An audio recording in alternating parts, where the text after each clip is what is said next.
Hi everyone. सभी छात्रों को स्टडी आईएएस विद आर के यादव में स्वागत है। जैसा कि मैं आज यूपीएससी आईएएस मेंस 2013 जीएस द्वितीय प्रश्न पत्र से क्वेश्चन ले रहा हूं। एक क्वेश्चन आपको आगामी मेंस लिखने में बहुत ही कारगर साबित होगा। प्रश्न है, अंतर्राज्य जल विवादों का समाधान करने में संवैधानिक प्रक्रियाएं समस्याओं को संबोधित करने व हल करने में असफल रही हैं। क्या यह असफलता संरचनात्मक या प्रक्रियात्मक अपर्याप्तता अथवा दोनों के कारण हुई है?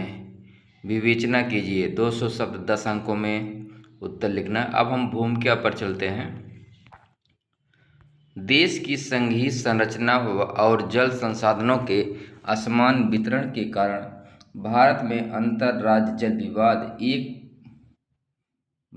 बार बार होने वाला मुद्दा है।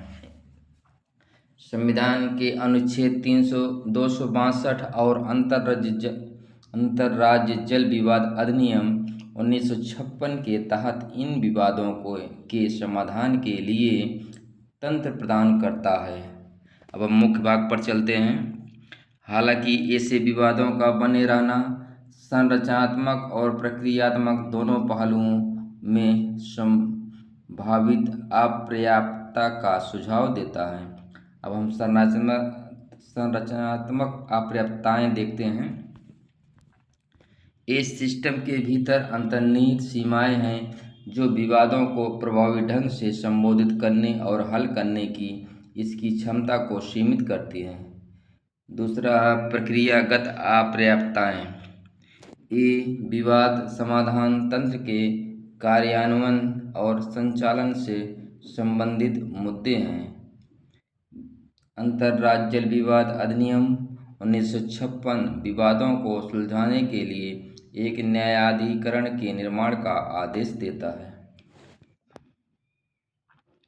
पॉइंट 3 देखते हैं। संरचनात्मक और प्रक्रियात्मक अपर्याप्तता का संयुक्त प्रभाव।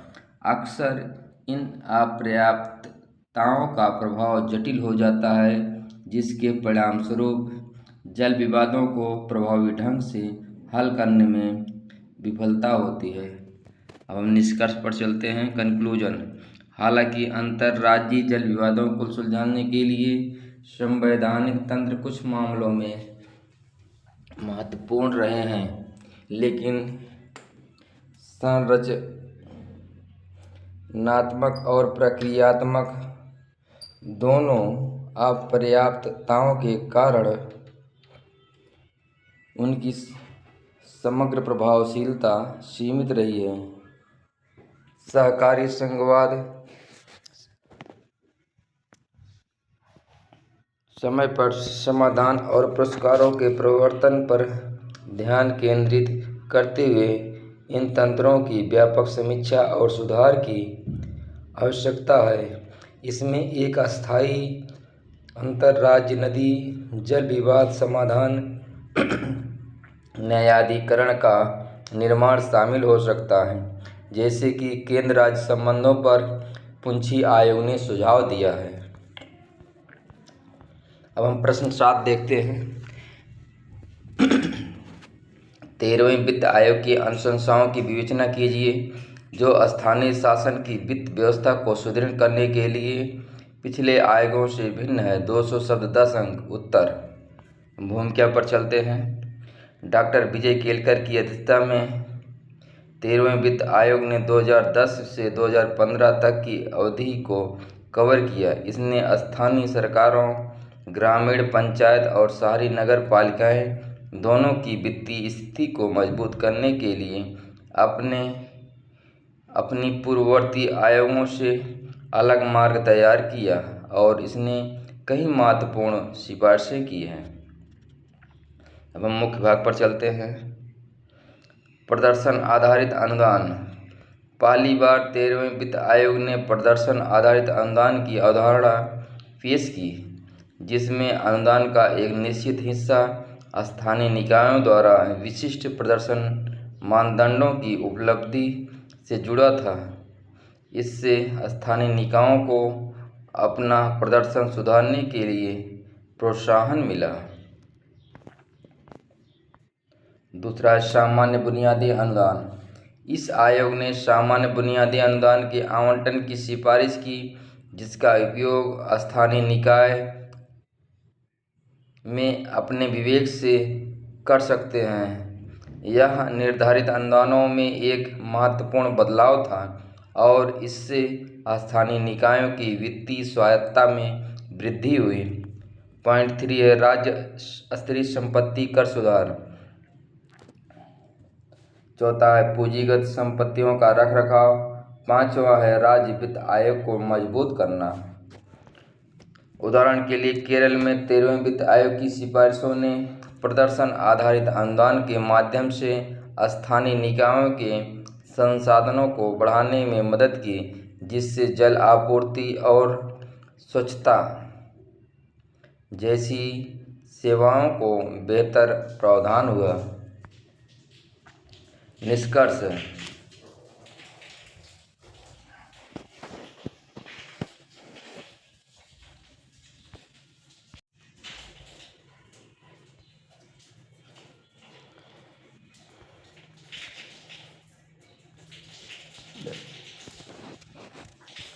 तेरहवें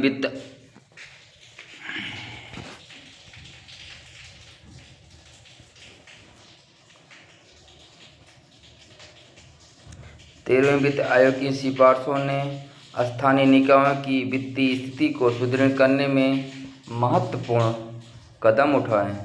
प्रदर्शन आधारित अनुदान, सामान्य बुनियादी अनुदान, संपत्ति कर सुधार, पूंजीगत संपत्तियों का रखरखाव और एसएफसी को मजबूत करने जैसी सिफारिशें प्रभावी रहीं।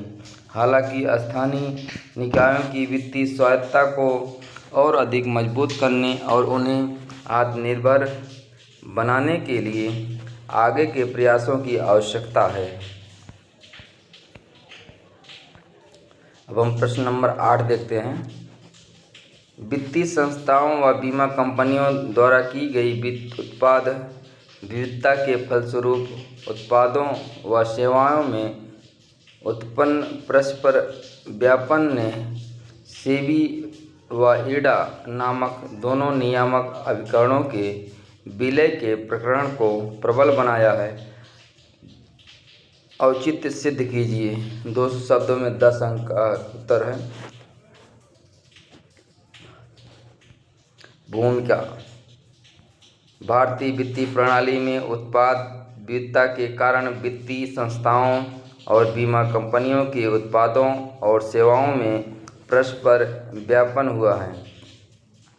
इससे बाजार में जटिलताएं और नियामकीय चुनौतियां उत्पन्न हुई। ऐसी स्थिति में SEBI, securities and exchange board of India और इरडा बीमा विनियामक और विकास प्राधिकरण के विलय का प्रकरण महत्वपूर्ण हो गया है। यह विलय एक समग्र और सुसंगत नियामकीय ढांचे के निर्माण के लिए आवश्यक हो सकता है। अब हम मुख्य भाग देखते हैं। वित्तीय उत्पादों का विविधीकरण और ओवरलैपिंग। हाइब्रिड उत्पादों का उद्भव। यूनिट लिंक्ड इंश्योरेंस प्लान जैसे हाइब्रिड उत्पादों के उद्भव, जो निवेश और बीमा के तत्वों को जोड़ते हैं, ने सेबी और आईआरडीए की भूमिकाओं के बीच की रेखाओं को धुंधला कर दिया है। दोनों नियामक इन उत्पादों पर अधिकार क्षेत्र का दावा करते हैं, जिससे नियामक ओवरलैप और टकराव होते हैं। पॉइंट 2 है एकीकृत विनियमन की आवश्यकता।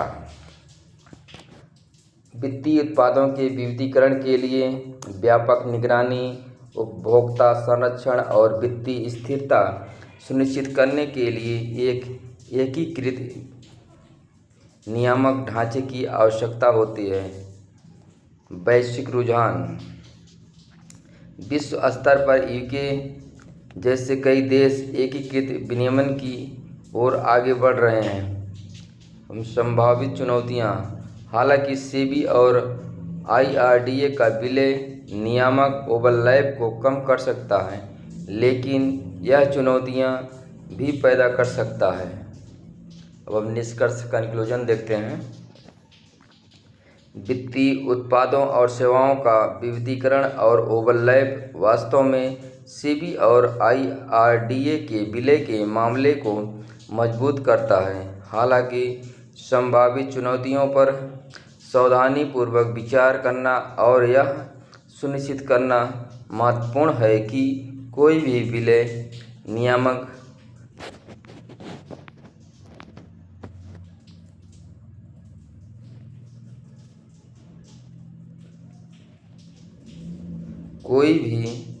विलय नियामक प्रभावशीलता को बढ़ाता है,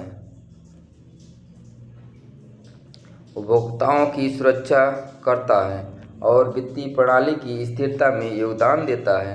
जैसे जैसे वित्तीय क्षेत्र विकसित हो रहा है, वैसे वैसे इसे नियंत्रित करने वाले नियामक ढांचे भी विकसित होने चाहिए।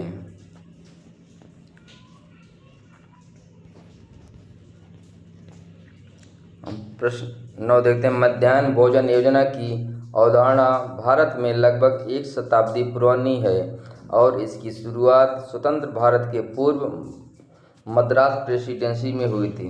पिछले 2 दशकों में अधिकांश राज्यों में इस योजना को फिर से गति दी गई है। इसके दोहरे उद्देश्यों, नवीनतम अधिदेश और सफलता की समालोचनात्मक विवेचना कीजिए। 200 शब्द 10 अंकों का हमें लिखना है।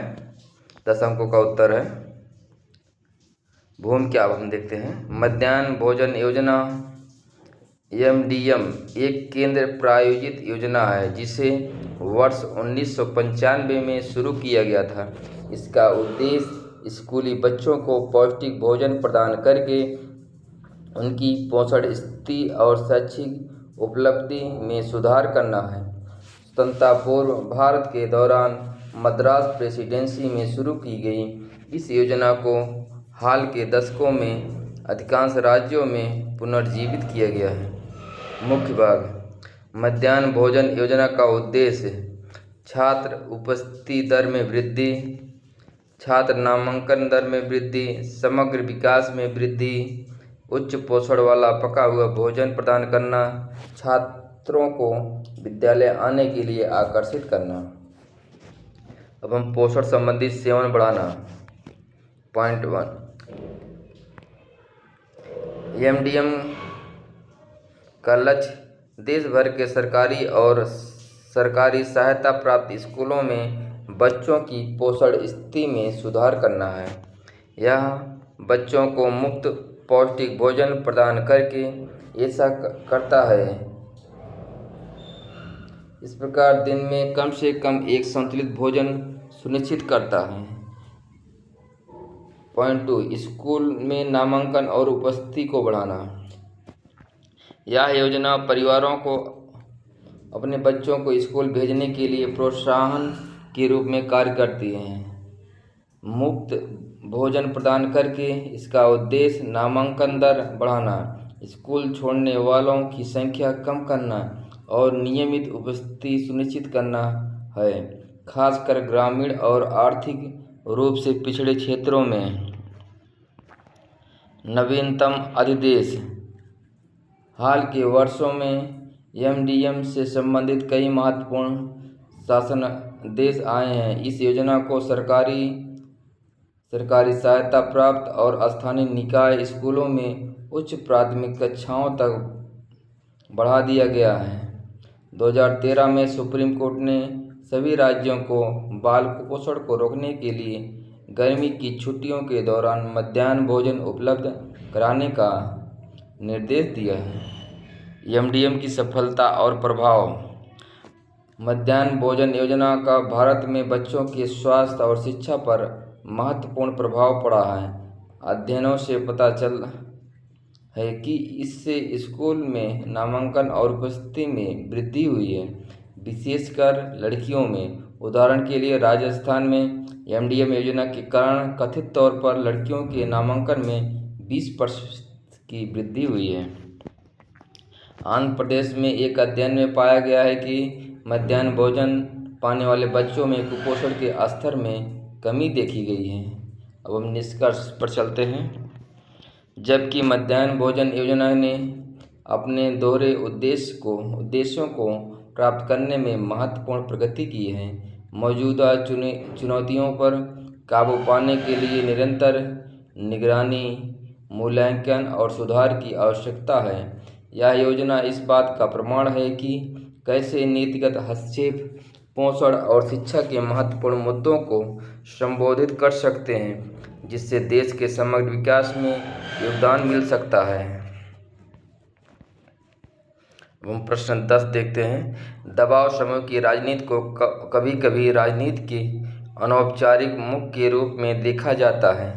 उपरोक्त के संबंध में भारत में दबाव समूहों की संरचना और कार्यप्रणाली का आकलन कीजिए। अब हम भूमिका देखते हैं।